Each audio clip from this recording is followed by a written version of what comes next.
Apu kapia, Apu koyuriti, Apu yuyayaku, Apu rasuika,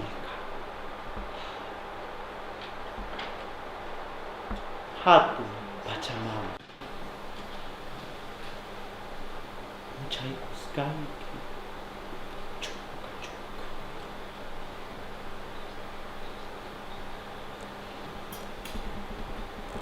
Here, me as a shaman and myself as a shaman, I am really very quiet and really very feeling the energies and feeling the souls of the people.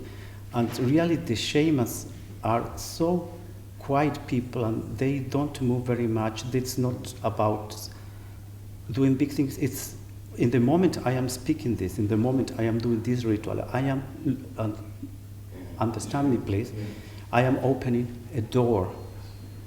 And I don't want to open that door so easily because it's very important. And when I call the spirits, they are coming.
a 100,000 objects for the Americas, only 0.7 is on display.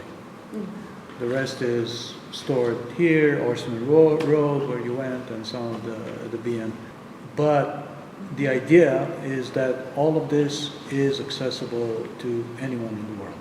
It's just a matter of, you know, making the proper arrangements and making sure that they're accessible, you know, like in this case. And in many ways, it's, I think, even more advantageous to see those things in storage, because like here, you can actually really look at it close, you can turn over. If like three-dimensional object, you can touch them. You can, when they're on display, you can only see one side, and you can see it through the glass.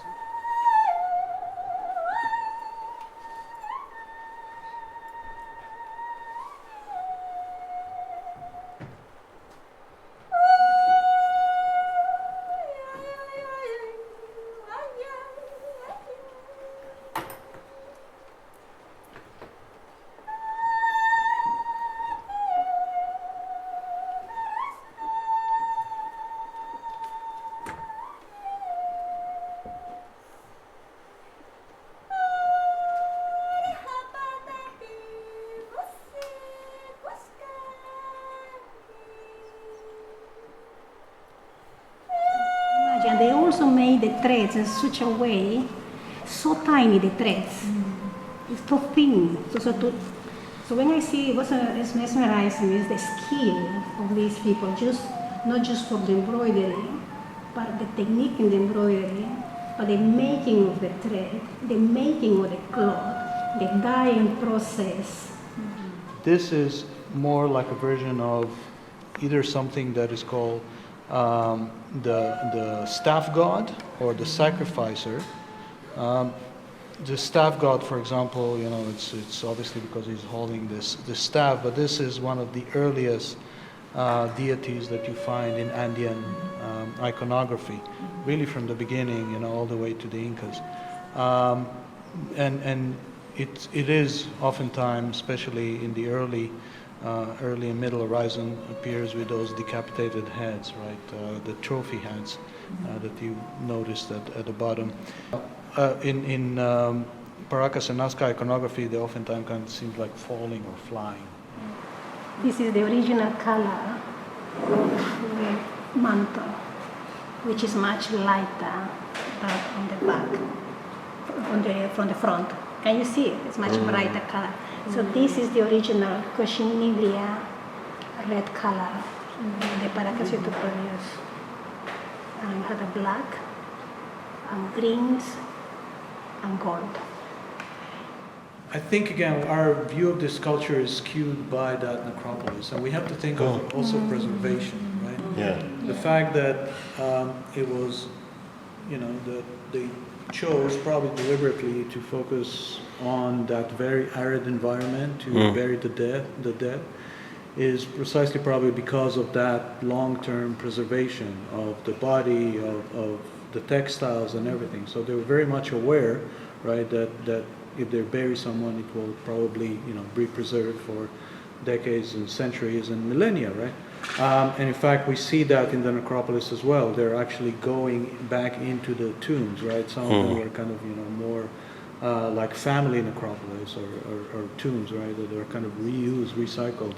Una escena, sustancia y en advocaciones varias, pero en el Carmen, refugio y sustento de las almas. En el Carmen, refugio y sustento de las almas.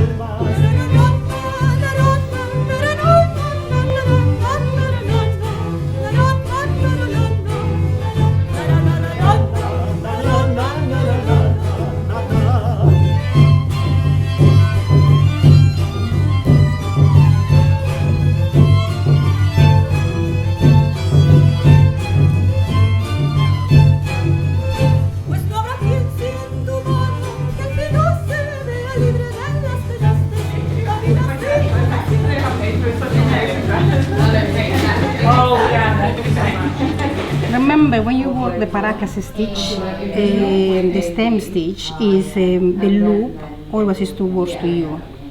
And this now is a little funny because I'm trying to show you, but if I was facing myself, the loop always to me. Yeah? And always work from left to right. This is a juxtaposition stitch, sharing the holes, the space. Yeah? This is in Peru is lost. No Really? one, people do it, the design, yeah. but not with the stitches. Without the Okay. stitches, it's lost technique. So we are recreating Yeah. not just the manto, but also the traditional way, Yeah. the Paracas way to do it. It's so interesting. I'm glad I've joined this project because I would never have known.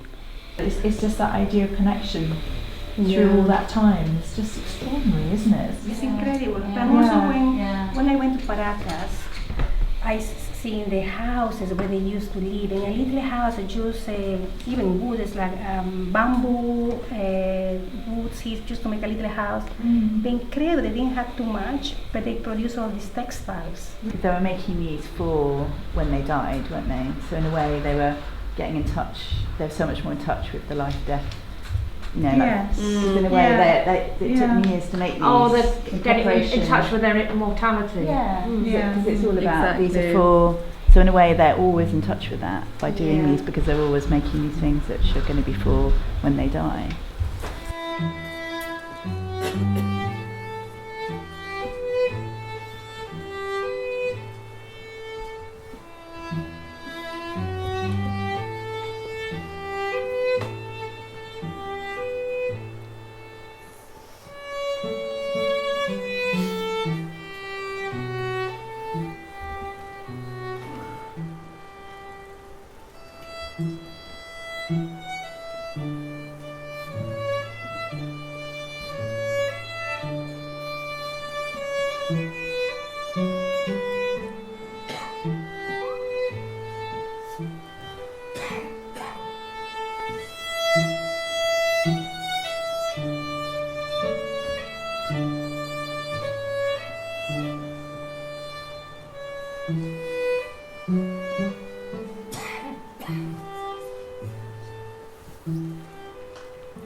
the different sizes have different names. So Toyo is the largest size. This The is a largest Toyo. size, specifically. And then there's a Sanka, which is maybe this size. Malta is this size, and the Chuli is the smallest one. So the material itself is a thick bamboo as well. Yeah. And is that something you would associate with Bolivia, the material, or the material, yeah, but also you can find in the sort of late Titicaca area. These instruments are mainly played in music called hacha, sikus. Hacha means big, and in the Mara, and siku is the instrument. Sikuris are the people that play these instruments in a collective way. So normally these instruments, you don't tie them together, you play them with two people.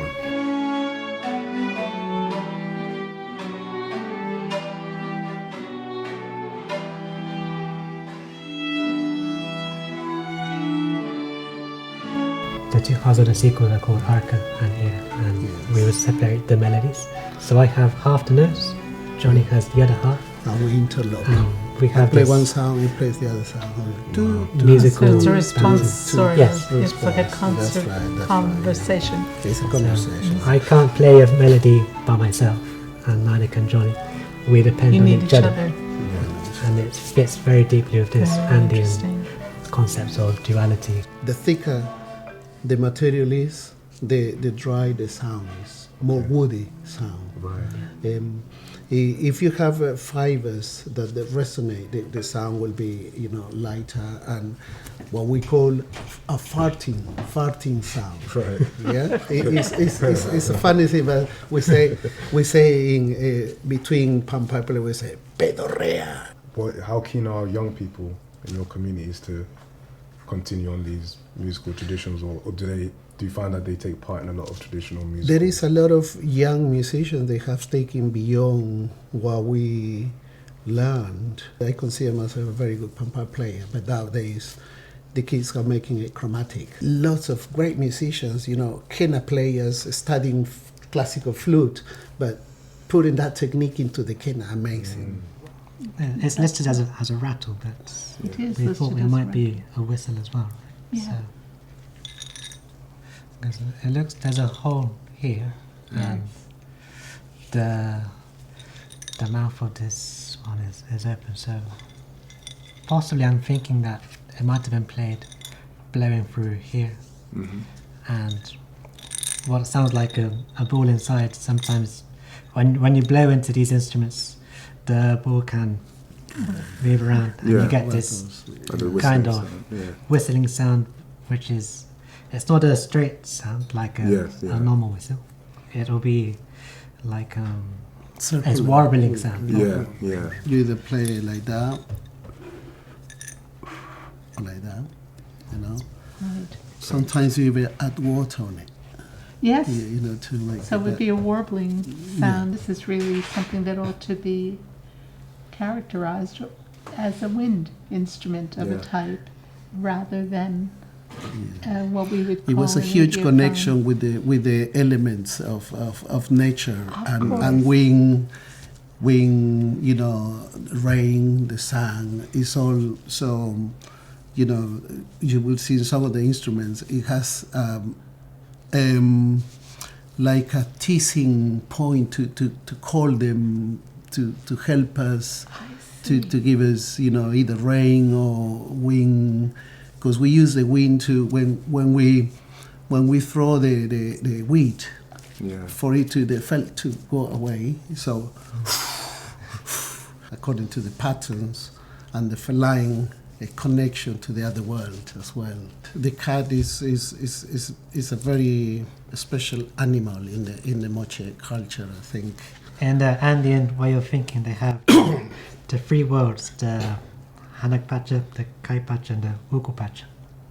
And it's often represented by these three animals: the condor for the upper world, the Hanakpacha, the cats or the felines for our world, the Kaipacha, and the underworld is represented by the serpents, the Ukupacha. So the cat is very present in that's right, the world we habit.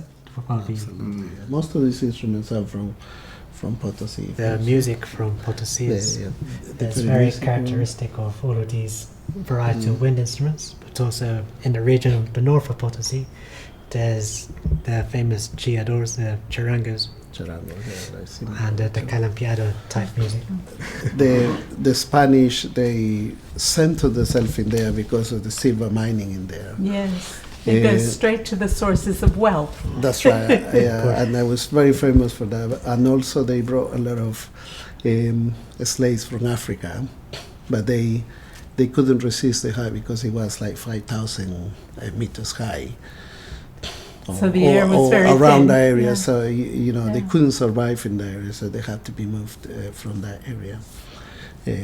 So black people could not work in there, so most of our indigenous people end up working there and also die because of the overwork. There are many songs which talk about the miners from Potosi. The lyrics can be very sad, but the rhythm and the melodies are very contagious, they're very happy. Yeah, well, that's the duality that you were talking about. Yes, that's before. It's all contained in the music, in the instruments, in the way they were used, who used them.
They're doing some pottery or hands-on work or workshops. But you can see, very interesting, there's music involved as well.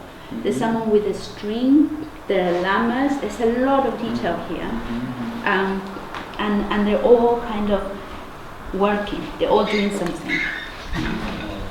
So that collective spirit is very much alive here. The ambient, the very much collective thinking complete opposite to what we're used to in the Western world. And I think we need to be reminded by looking at these beautiful pieces. A lot of these figures also comes from the ayahuasca visions. Actually, the sort of musical notation. So people who sing Icaros, and they make experiments, even going to other cultures like in Nepal or somewhere, they put pottery there and they can sing something, and then it sounds like what they're expecting to hear. Lots of the conversations that were going around had to do with, well, first how nature gives back and takes back, you know, and that's a constant cycle, and it's I guess just by looking at the objects, thinking where the objects come from and where they're going to go, because this is going to rot and sooner or later, right? No matter how well we conserve, thinking 100,000 years in the future, and the likelihood of any of this existing is minimal. Stylistically, it will be some of the colors, some of the kind of attributes that the characters have, maybe something to think about how this can be part of the puppet making. Some of the images will be resembling some of these characters, some elements. And because this is Paracas and Nazca, they are very close geographically and in terms of time, so it's always very good to have references, direct references, and definitely will influence the way I will kind of approach the creation of puppets. I think it's just really interesting to look at the images, so it's really like to give an image to what we have been exploring with the ceremonial and dances that, you know, Jessica has been sharing with all of us in the dance space. And in terms of ownership of heritage and all of that is interesting again, the earth reclaiming everything, because it's like maybe we don't have to have any vestiges. The purpose of these objects we do not fully know. We're trying to get closer, and perhaps with border crossing it gives us an opportunity to create a reinterpretation, but with dignity and respect, especially if, you know, we regard them as being part of a ceremonial act.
What's really interesting in the results that in a way when you become an animal you're also realising the self, but in a more spiritual way. Because of course for them the animals are totems. So there's another side of you that gets released in the process of doing this.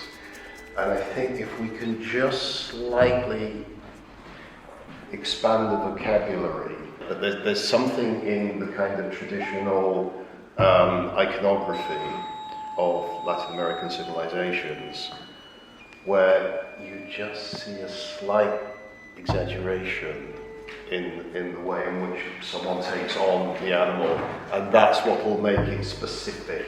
Yeah. That's what will get us, this is an indigenous piece, rather than a bunch of modern dancers become animals, which, you know, you can see that in lots of places, but let's try and make it really of the culture.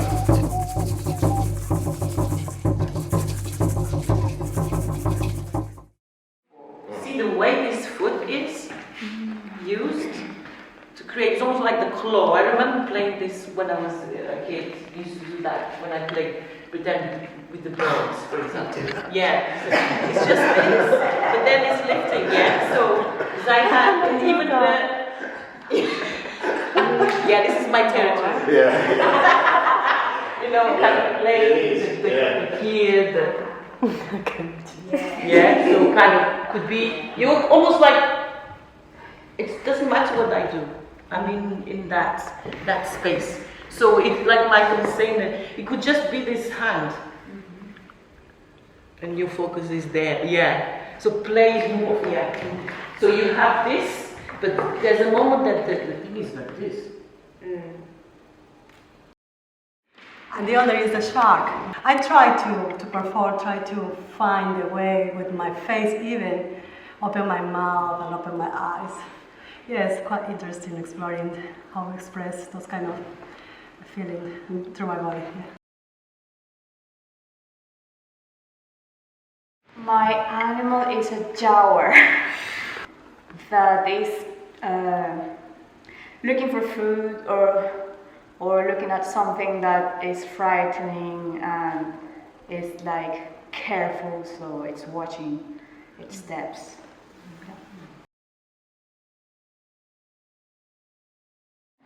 Oh, mine starting to do the monkey. I was trying to be playful and full of energy. Yeah, it was just a monkey.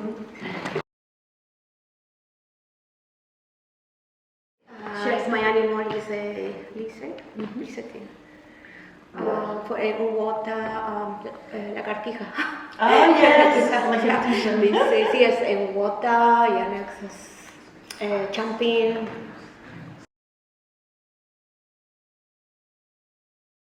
If we're all together, either some of us lying down, or some of us engaged in a pose or something, right?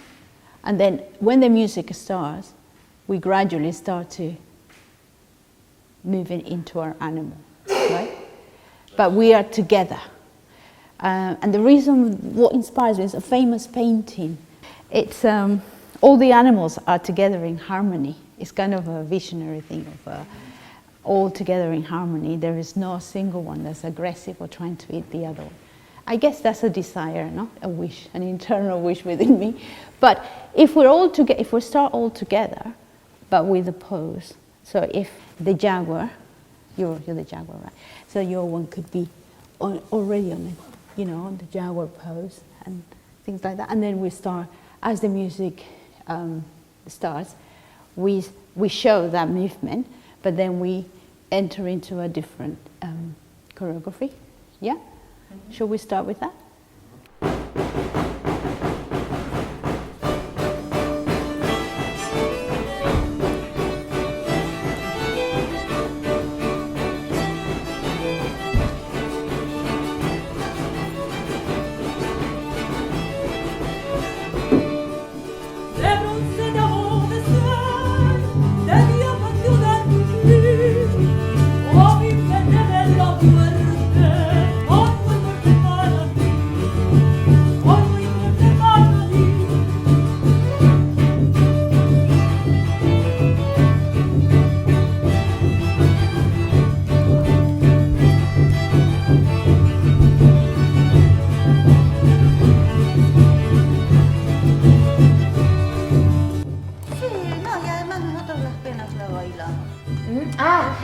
And actually we dance our sorrows, she said. Yeah, that's right. Well, that I think makes a lot of sense. Yes, because it's we don't cry for our sorrows, we dance.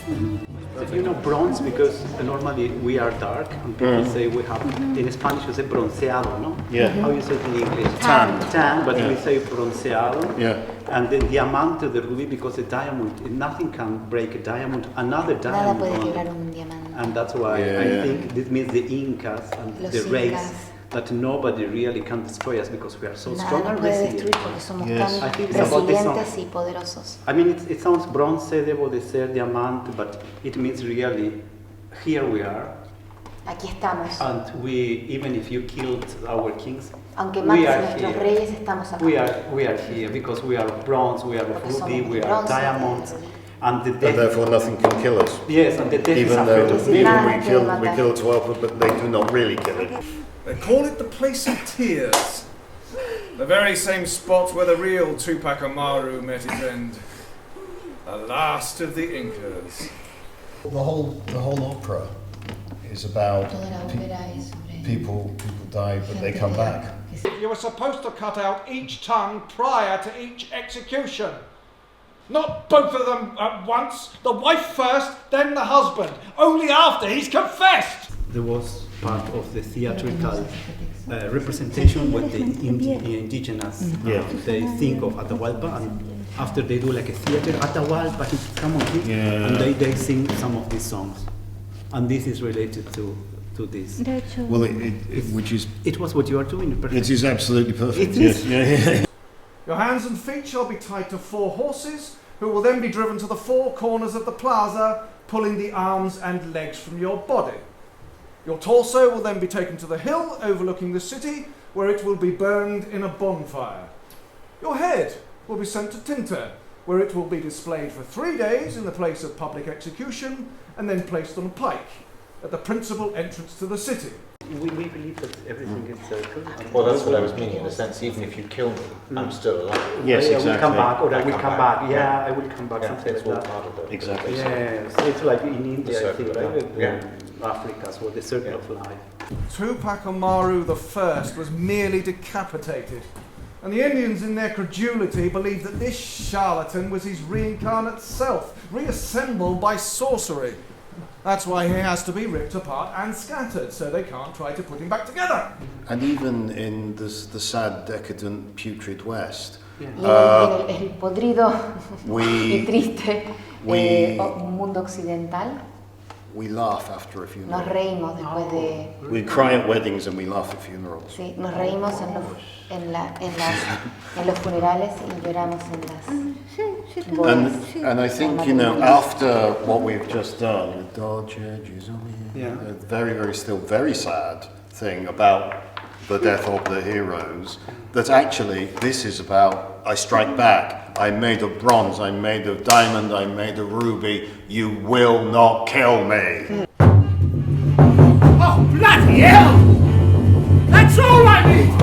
A thunderstorm! Right in the thick of the lot, try this! It's extraordinary! Shutting out the sun! A rain that seeks to blind us! Heave! Heave! Go on, gallop with the 10 pieces! The man is tearing! What flesh is his? The man is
Nobody expects the dam to get built anymore. That much has been clear for months. Essentially, she's beaten us. Jeez. It's not a massive problem in itself, of course. The problem is the precedent. If a bunch of tribals dancing in their feathers can stop one hydroelectric project, then it's going to be a hell of a lot easier for them to stop another one. Or stop a mine, or forest clearance, GM crops, anything the world needs, basically. Right. All they have to do is say it's their fucking sacred land or waters, and bang! No more oil wells. Precisely. If I was the secret big money behind Hugo Patterson City of London operations, I'd be running scared too. Yeah, they're talking about shifting their entire focus to the Middle East. And you know how volatile that is. Makes Colombia look like a picnic. Everything having to go through Saudi and Israel. At least with the Latin countries, we can choose their governments, and we need to keep it that way. You want her taken out, don't you? We do. Han llegado transnacionales, europeas, canadienses y de Estados Unidos, amenazando con acabar con la vida, los territorios, el agua, la salud. En Honduras está previsto la construcción de más de 50 represas hidroeléctricas. En mi departamento, que es muy pequeño, se ha previsto privatizar todos los ríos para la construcción de represas y poner mineras para explotar oro, plata, ópalos, otros metales y minerales. Have you thought this through? I mean, it's not gonna look good. There needs to be a fall guy. Someone local and corrupt. There's plenty to choose from. Precisely. And afterwards, all the European backers will pull out in total horror. The Dutch and the Finnish will get all Dutch and Finnish about it, always goes down well. The Chinese and the World Bank will issue bland statements and appear inscrutable. So we fix it on the guys who need the backers, and thereby clear the backers. Nicely put. Will anyone believe that bullshit? They don't have to believe it to accept it. And then once all the official face saving is done, there'll be no unwanted exposure for my private clients or myself. Nos tienen miedo, porque no tenemos miedo. So, can you arrange it? It's not going to be cheap. Oh, Warner. I need hardly tell you that is not going to be an issue. Sure. Okay, look. We got U.S. Army trained troops right across the region. Those guys owe us. We can find a hot shot for you. One who can just evaporate after like a ninja. Sounds good. Do you need us to clear up any of the feathers and rattles bunch around her while we're at it? I don't think so, no. The message is clearest when it's precise. We say what goes, and anyone who says different gets it. Exactly. It's the only way to protect our freedom.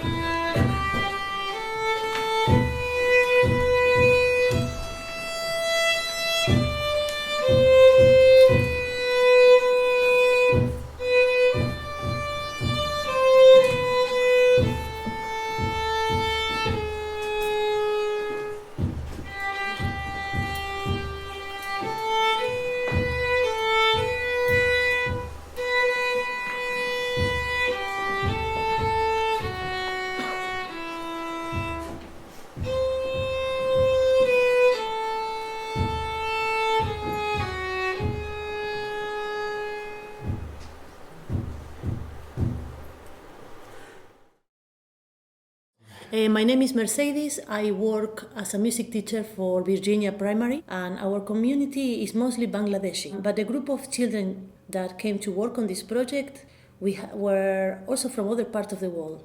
We had a mostly Bangladeshi group of children, but also we had a child from Eastern Europe, Vietnam. So it was very much multicultural, and that it was super interesting also to see how they relate in many ways to the indigenous music. I am from Argentina, South America, and my mom's grandfather was from an indigenous tribe, and this indigenous tribe is called the Mapuche tribe, and they have a very specific way of living and very specific way of seeing life. I don't know a lot about it, and I love to know more. So I was very connected with this project because I am searching and wanting to know more about my grandfather, and especially how they live, how they used to live, and the different rituals they have. It's very interesting, and I don't know enough.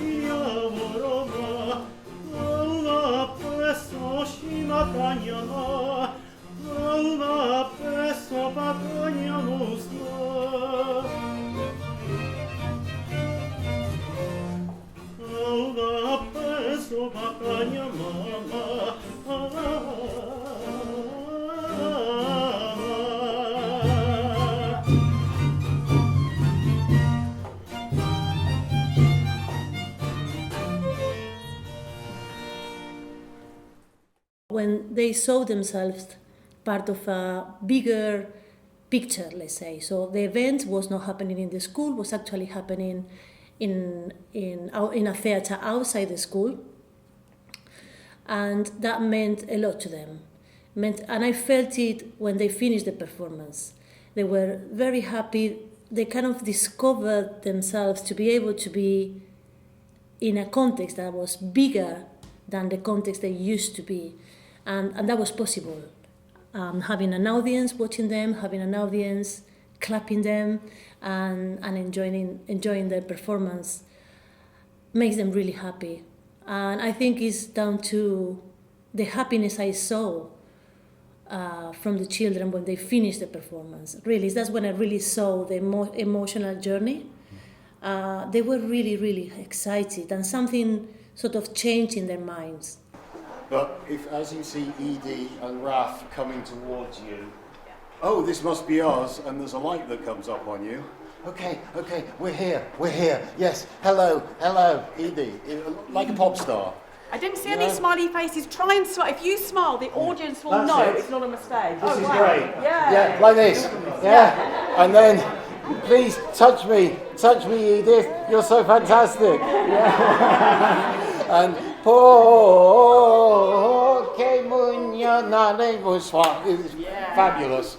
Everybody was sort of excited about the unknown. What is this? What is this language? What is this music? And I think, as you said, it put everybody in the same boat. Nobody was in any way more advanced than the other. Everybody was kind of swimming in something that it was new. But it also means we're having a party. And it needs to feel like that. So they're giving you the energy and you need to take it back and play with it. Because it's fun. Yeah? A glorious future is fun, I promise you. I'll see you there. These children were not actually familiar with opera, so they started a journey from not knowing anything about this type of music. It's not a kind of music that we presented to them as much. And the involvement of the singing was completely new, to sing in that kind of style, which is very specific in the operatic way, rather than, I suppose, to sing pop songs or Disney songs or African songs, which are the ones I normally put in my program. And that was really new for them.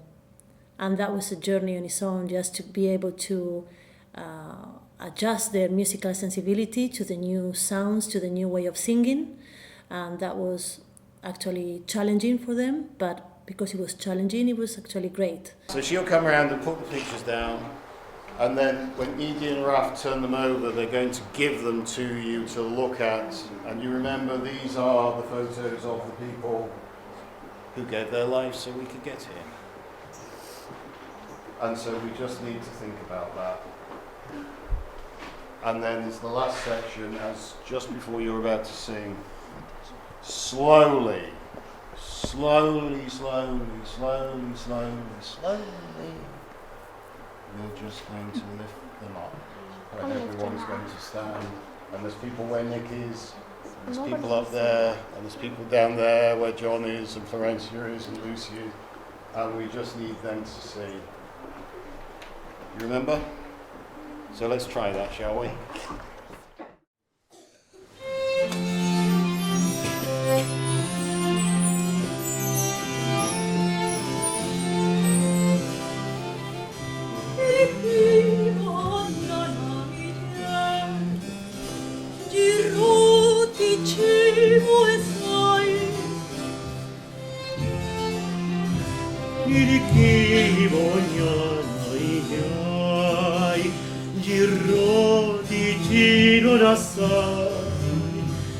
Il chi voglia